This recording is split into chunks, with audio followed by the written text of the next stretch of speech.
What is marriage? Great question these days, but if you go back to the book of Genesis, God explains exactly what his design was. Marriage was his idea. And so as we go through the series, In the Beginning, God, let's look at what is marriage? Marriage these days is just tough. There was one lady who got married 4 times. 4 times. Wow, that's amazing. She married a millionaire. She married a movie producer. She married a butler. And then she married an undertaker. You go, why are you married so many times? She said, well, 1 for the money, 2 for the show, 3 to get ready, and 4 to go. Yeah, but anyway, marriage is not always a laughing matter. It's tough, it's serious, and people struggle to have it. There was a U.S. Census Bureau that had this interesting statistic that only 41% of the couples make it to their 25th anniversary. And then those who make it to their 50th anniversary, it jumps down to only 8%. And then there's a few that make it to their 60th, 2%. And you understand that sometimes people don't live that long. Well, very quickly, number one, we're going to look at that marriage is good. God said, and we looked earlier, that it's not good for man to be alone.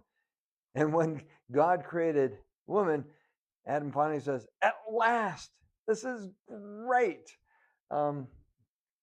Proverbs says this: a man who finds a wife finds a treasure, and he receives favor from the Lord. Marriage is good. Now, the culture says there's no advantage to be married. Why get married? Just live together, and then if it doesn't work out, separate. But God says, marriage is good. Number two is that marriage is God's idea. He came up with it. He came up with the institution of government. He came up with the institution of marriage. He came up with the institution called the church. But we're talking about marriage, and God said, it is good. And it's my idea. And so men who have ideas, you can mess with men's idea and say, well, that was good, but let's make it better. But don't mess with God's ideas. God is perfect. A perfect God comes with a perfect plan, and marriage is his idea. And he says, this is what I want. This is what I know is going to work. And it says, and he brought her, that's Eve, to the man. And God came up with the roles and responsibilities. Paul reminds us that in Ephesians chapter 5 when he's talking about relationships. And he says, and he quotes again Genesis that we just read: a man leaves his father and mother and is joined to his wife, and the two are united into one. This is a great mystery, but it's an illustration of the way Christ and the church are one. So again, I say each man must love his wife as he loves himself, and the wife must respect her husband. God said, listen, I want man, you to lead, but I want you to love your wife as yourself. And to the woman, he says, I want you to show respect to your husband and to help him. He comes up with the ideas of how to help, but you're there to help. So marriage is good. Marriage is God's idea, and marriage is a covenant. It's a covenant. If you read this portion of scripture again, you look, it says, a man leaves his father and mother and is joined to his wife. The two are united into one. But he leaves his father and mother. It's not a contract, although some people say it's kind of like a contract. You're agreeing to something. But a contract is you give and then you get. I have a contract with a streaming service, and so I can watch things on my TV. So I'll pay them, and then I get to watch shows. I pay them, they show me entertainment. I give and I get. But a covenant's different. It's in a way, an unconditional commitment to an imperfect person. You're saying, I'm in this for the long run. And you need to honor your spouse. In the Jewish culture, they had to honor God, and then secondly was honor their parents. But now in marriage, God says, it's a covenant. I want you to honor your marriage above your parents. And that's one of the commandments. And to the Jewish people, that was very important. So when Moses wrote this, and he got inspired from the Lord to say this, listen, you need to honor your spouse more than your parents. And it's a lifelong commitment. You're in there for the long haul. And the important thing is that not so much, and love is important, but staying true to your commitment, your covenant with God as your witness.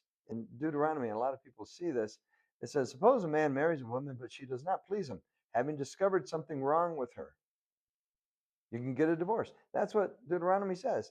And a lot of people have this huge debate. What's wrong? What's indecent? What was unwholesome?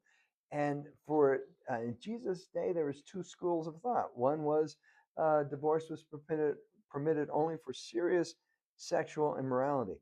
And God gave that exception. Well, Paul did. He said, yeah, if someone is continually unfaithful, immoral to you, I'll give you grounds for that. But the Jewish culture, there are two schools of thought. That was one. Another one was just if the husband wanted to get a divorce for anything. It was true. They could get a divorce for burning his meal or speaking too loudly or being argumentative, or even he wanted to marry someone different. And the Jewish culture had that. And so when they were asking Jesus, what do you think? What side are you going to take? Because we have two sides. Jesus didn't even take a side. He just said, and quoted from Genesis, that the two shall become one flesh, and what God has joined together, let no one separate. It's a lifelong commitment. It's glue, and you're sticking together.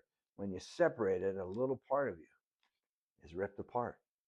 It's a lifelong commitment. It's a covenant. It's very important. And then marriage is intimate. It's sexually intimate. It's intimate emotionally and intellectually, spiritually, and physically. Paul even says this in 1 Corinthians. He says, hey, don't deprive each other of sexual relations unless you both agree to refrain from sexual intimacy for a limited time so that you can give yourself more completely to prayer. But afterwards, you should come together again so that Satan won't be able to tempt you because of your lack of self-control. That's what marriage is all about. And it's between, and you read this, between a man and his wife, not between a man and a man or a woman and a woman. It's clearly spoken about in the Bible that homosexuality is wrong. It's a sin. Just like lying and cheating and sexual immorality, it's wrong. It's intimate between a man and a woman. That's how God designed marriage. You follow God's design, you'll find that you'll have an abundant life, a satisfying life, and love that is enduring. And you'll make it, hopefully, if you live long enough, to 50 or maybe 60 years of marriage. And if you've had divorce in your past, we'll start right now saying, I'm married now, and I'm going to start now to be committed to my spouse. And I'm going to make it so very God-honoring. And you can do that right now. God says, start where you are, and let's finish this in an honorable way. So zealously guard your marriage. Just guard your marriage. We're in a society that wants to minimize the importance of marriage, but it is important. It's God-honoring to stay committed to one another, to forgive one another, to be faithful to one another, to have fun with one another. It's just an important part of that. One of you, as you stay married, is going to end up burying the other one eventually. That's your commitment. You're making a commitment to stick together. You're not perfect, and neither is your spouse. But remember, love is an unconditional commitment to an imperfect person. Hey, thanks for joining me. Hopefully, if you're ever in the area, stop by our church. Have a great week. Bye-bye.